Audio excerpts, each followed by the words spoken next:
Hello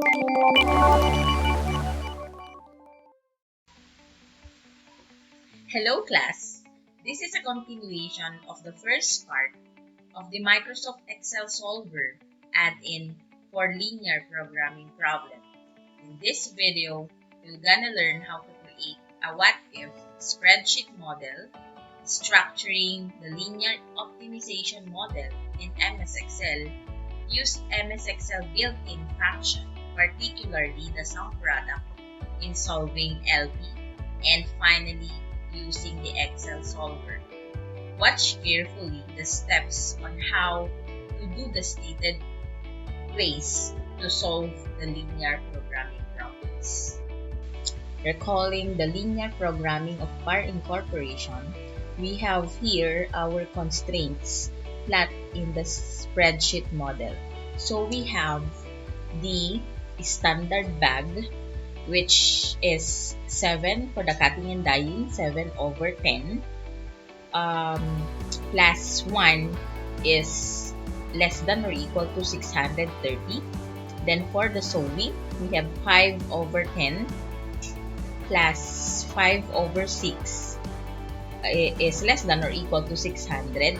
We have finishing 1, and for plus the lax bag 2/3, 708, less than or equal to 708.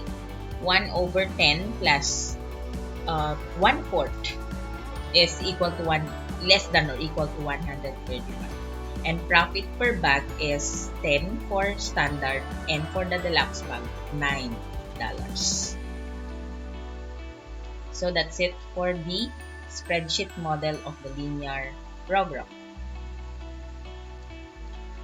We also have to plot the linear optimization model of the linear programming problem.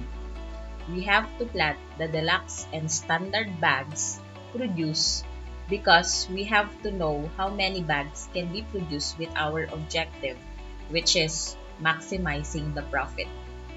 We have to plot our constraints also, and these are the hours used and the hours available.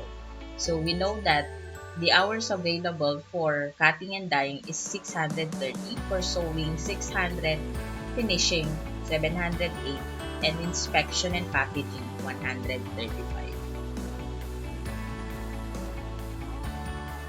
SUMPRODUCT is a very useful function in linear programming problems. SUMPRODUCT is a shortcut or a built-in function for multiplication and addition of numbers, like for example, B times B14 plus C9 times C14. So we apply it by choosing the cell references B9 to C9, comma, B14 to C14. Likewise, we also use the built-in function SUMPRODUCT for our hours used to calculate the number of hours in each department. Hence, we see that the current solution is feasible since hours used do not exceed hours available in any department. So that's it for the spreadsheet model, or the what-if spreadsheet model for the linear program. So next is we apply now the Excel solver. Finally, we are going to watch on how to execute the Excel solver in the next video.